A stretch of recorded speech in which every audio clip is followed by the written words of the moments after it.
Chapter 16. She didn't have much of a plan, and it occurred to her that it might be too mentally exhausting to try to be sneaky about this, so it all hinged on River saying yes. She hoped he was just vain and delusional enough to do it. Rafi stood outside River's tent and knocked, or tapped on the fabric, as it were, until it swayed back and forth enough to get his attention. He poked his head out almost instantly and lobbed a smile her way. "G'day, Raf." It was fully nighttime, and could this guy be any more Australian? But Rafi served River a tentative smile. She needed to be out with it. "Can I interview you?" River's eyebrows quirked, not skeptically, just genuinely curious, if a bit confused. Like about how I managed to make such good art and stay so fit, even though those two concepts are diametrically opposed. Among other things, it would be for my podcast. Rafi held up her phone and mic, her most prized possessions. If he said no, then she'd just blown her one opportunity to get the interview of a lifetime when she probably could have just recorded him without his knowledge. But she needed to do this right. And with the way things were going on this trip, it was time to cut out the games.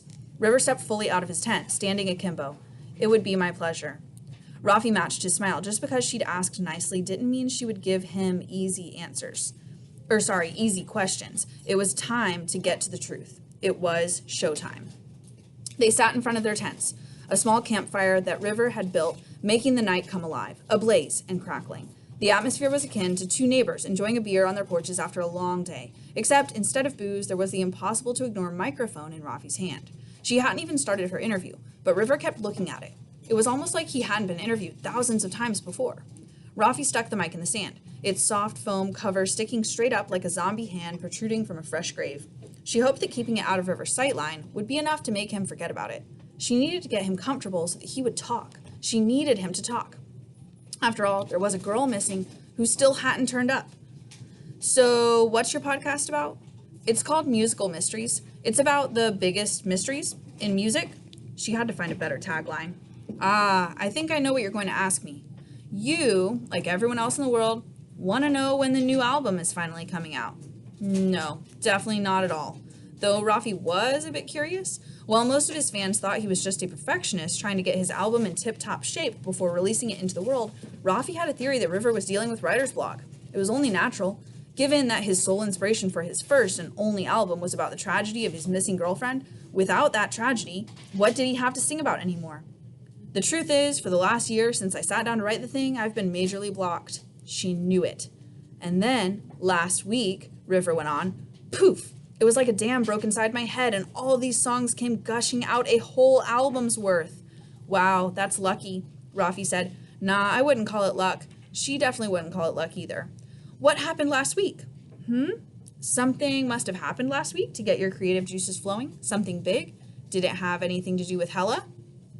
River got a funny look on his face, but he avoided looking at Rafi's eyes. He focused his attention on the fire, instead stoking it with a stick. "Don't think so," he said. It was the most unsure River had ever sounded. Rafi latched onto this River, the one who couldn't look her in the eye and ended sentences with question marks. This River was the one who would inadvertently lead Rafi to the truth, and the truth was possibly where Sierra lay, dead. "It's weird, isn't it," Rafi said, "that everyone suddenly thinks Hella is on this island." Rafi made no mention of the fact that she was technically the one who'd started the rumor, but that was irrelevant. "Is it possible that she is here somewhere?"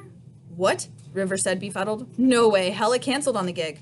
"I thought you told Jack she missed her flight at the last minute." Rafi distinctly remembered him saying that when they all went on their trek together the first day. "Yeah, she missed it." More stoking of the fire, more avoiding Rafi's gaze. "That's what I meant." To say River was acting shifty was an understatement. The corner of his mouth pulled itself to the side like a fisherman's hook tugging the life out of him. His tell. He was lying. Rafi felt suddenly bad for Sierra, that she would trust and walk off with someone so shady. Tracy, too. "Can I ask you about your relationship with Tracy?" Rafi was walking on eggshells now, trying to get to this portion of her interview as carefully as possible. It was imperative that she didn't spook him. From all her research, Rafi knew that River didn't like to talk about Tracy. The topic was pretty unavoidable when he had to promote his album, but he usually sidestepped it by saying the whole thing was still too recent and hard for him to talk about. It worked in his favor and went a long way in garnering him fans who thought he was so sensitive. "It's been a long time since anyone's asked me about Tracy." Rafi breathed, waiting for him to say the wound was still too fresh. You remind me a lot of her. It was such a left turn from his usual answer that it took Rafi a moment to process what he'd said. And when she finally did, her cheeks went red. Tracy was a blonde with hair that didn't frizz up at the tiniest exposure to the outside and a constant smile holding up her apple cheeks and a row of straight teeth that were small enough to still look like baby teeth, even though they obviously weren't. Point was, Tracy had been beautiful, something Rafi never felt she was, especially not on this island. You mean our personalities? Rafi reasoned. Blimey, no, Tracy was a lot of fun. Oh. I mean, she always used to ask me a million questions, trying to get to the core of what I was feeling and thinking and hiding even. But I wasn't ever hiding anything. River shook his head and laughed to himself, recalling a memory. One time she grilled me for days, about how she knew I was lying to her. She said she could tell from my smile or something. Rafi felt an instant kinship with Tracy then. This small thing that seemed to elude all of his fans was something that she and Tracy both saw, something that bound them together. We could be doing something so mundane, like sharing a bag of chippies, and she'd turn to me out of nowhere and say, I know there's something you're not telling me. That was the thing about Tracy. She knew me better than anyone, and she was right. There was something I'd been hiding from her. Rafi didn't move, except to lean subtly closer, waiting, ready for something that sounded like a confession. River, for his part, leaned in too. This close, Rafi could see the patchy stubble starting to sprout on his chin and cheeks. He was usually so neat and clean-shaven all the time, which Rafi always saw as a calculated ploy to stay both boyish and innocent. Now, the dark scruff defined his features more than usual, cut his cheeks, made his jaw sharp as a flat blade. His eyes, both dark pools sparkling with the reflection of the campfire, locked onto Rafi, and she couldn't help but drown in them. This close, she could breathe him in practically. He smelled flowery, fresh, like jasmine. She inhaled. Why did he always smell so good? Rafi's lips must have been dry because she licked them. What were you hiding from her? River's own lips, plump and properly hydrated, curved into a naughty smile. A porcupine. A porcupine. River rocked back with a laugh that rivaled the crackling of the fire. It was a silly birthday present, but she was always talking about wanting pets. The thing is, she was majorly allergic to any kind of fur. Cat fur, dog fur, possum fur. Possums? Did people in Australia keep possums as pets? Were tarantulas next? Tarantula fur, River went on. Bird feathers, too. Once we went to an emu farm, and she was sneezing up a storm all over the place. You lost me at emu farm. I thought a porcupine would do, you know? Nothing fuzzy that you could pet. Well, you could pet her quills, but who would want to? She was called Porky. I picked the name. Original. River stoked the fire. But when he laughed again, there was a sniff tagged on to the end of it. Tracy loved Porky, River said through a sad smile. I kept her afterwards. I tried so hard to keep the bloody thing alive and healthy. I even fed her chocolate bars every day, and then she up and escaped. I think my mom let her out of the house one day. I miss her. She sounds like a nice pet. She was, but I wasn't talking about her. He kept his gaze on the fire, but looking at him, Rafi could see how glassy River's eyes had become. It was subtle, but he was emotional. She'd never seen him overcome like this. Not even in the hours of concert footage she'd combed for any hints of this kind of outpouring. She could see it plain as day, how much he loved Tracy. I'm sorry. River sniffed and shook his head, back in the way he did when he wanted to get his hair out of his eyes. Thank you for asking about Tracy. It's been so long since I've talked about her. Rafi nodded, but she didn't know what to think. She didn't anticipate River reacting like this at the mention of his long missing first love. She thought he'd be cagey, suspicious, sly, but he was just a boy like any other, talking about a girl he'd loved and lost. Rafi actually felt a pang of guilt for her ulterior motives in bringing her up, and she was more confused than ever. Because of all the Rivers she'd seen, this one had her the most convinced that he wasn't capable of hurting anyone. Rafi couldn't sleep. It had been hours since her interview with River, and she still couldn't reconcile the sweet, vulnerable boy she'd seen tonight with the one in her head, the one with the trail of missing girls behind him. She needed to know, one way or another, who he really was. Everyone on this island was lying about something. Some were lying about what they really looked like outside of Facetune or filters. Some were lying about what was an amazing, beautiful experience this was. River had been lying about something too. And maybe Rafi was crazy for what she was about to do, but it was the only way to calm her mind. If she found nothing, she'd give up the game and admit that she didn't have enough to go on to nail River. But if she found something, then she knew her instincts had been right about him all along. Rafi knew he wasn't in his tent, Not being able to sleep, she'd seen his shadow outside her own tent, moving away until he was gone, and she waited. She waited long enough that she figured the coast was clear. She was in his tent now, and she had her sights set on only one thing, his guitar case, specifically the front pocket, the same one she saw him hiding something inside. She knew she was violating something here, his trust, his boundaries, his privacy, but a part of her also felt that she had Tracy on her side. Tracy, who also sensed when River was hiding something, was very possibly cheering Rafi on. At least Rafi told herself that as she crawled into the back of River's tent, clawing sand through her fingers until her hands were in the pocket's zipper. She pinched it and pulled, and when she saw what was inside, all the breath left her body. She held it up in front of her eyes to get as close a look as possible. Its shininess glinted in the starlight. It was a necklace with a rose gold charm with a name spelled out in cursive, Sierra. Chapter 17. What's your name again? Rafi. The bouncer at Peggy's door looked skeptical. Like he didn't believe that Rafi's name was actually Rafi, like anyone's name could actually be Rafi. He took a bite of a hard-boiled egg as he looked her up and down, another already peeled egg waiting in a Ziploc bag in his hand. Where'd you get eggs? Rafi asked. Are there chickens on the island? I'm the one asking questions here, the bouncer said. And if you want to see Peggy, there's a wait time and a color-coded sticker system and a line. Rafi looked back over her shoulder. The day was barely into its twinkling daylight hours, and there was already an ant's trail of people about 30 deep waiting to get into Peggy's tent. They clutched their phones and white-knuckled, sunburnt hands, nearly vibrating with anticipation for their next Wi-Fi fix. Rafi couldn't wait in line. What she had to say to Peggy was too important. She resorted to the same gimmick she'd employed the last time she'd been desperate to enter Peggy's tent. Peggy! Rafi yelled at the top of her lungs, so loud past the bouncer's ear the sound made him recoil. Not enough to keep him from blocking the door, though. Ambrosius? Came Peggy's voice from their cavernous white dwelling. Who goes there?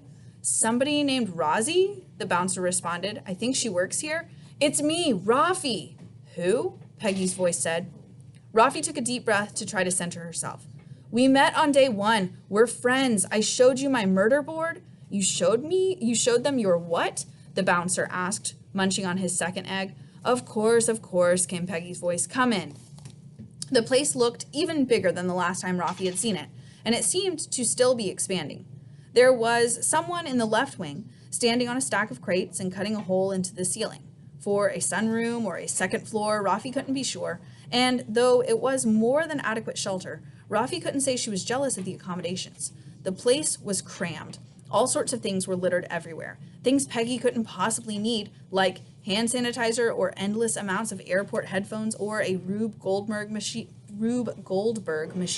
made of styrofoam sandwich containers that appeared to do nothing more than toss bananas limply on the floor. And there were so many people there too. It was as though someone from an episode of Hoarders was also addicted to hosting parties. Boring parties. All the people were too busy with their noses in their phones, frozen in deep concentration. In fact, except for overworked thumb knuckles and the occasional flying banana, Peggy's tent mansion was stuffed with inanimate objects. When Rafi got to Peggy's quarters, she found them eating a chunk of milky white coconut, which was being fed to them by a servant standing to the side of the inflatable hot pink Fly Fest promotional chair on which Peggy sat. The chair matched the color of Rafi's shirt, and she felt repelled by it, though she wasn't sure if that had to do with Fly Fest logo or of what had become of the person sitting on it. Rafi, Peggy said, licking the last bit of coconut milk off their servant's finger. What brings you here? Rafi held up her hand. Sierra's necklace dangled from between her fingers. I found this in River's things. Peggy squinted, and lest their poor eyesight get in the way of this revelation, Rafi stepped closer, until the charm practically grazed Peggy's nose. So he wears jewelry, Peggy shrugged. This is much less alarming than you going through his stuff. Rafi chose to ignore that last part. This is Sierra's necklace. Don't you see? It proves River was lying to me when I asked him if he knew her. And Sierra is the girl who's missing, right? Rafi's jaw came unhinged as she struggled to find words. Honestly, she'd made a whole murder board about this to illustrate her point, but clearly she hadn't done a good enough job at it.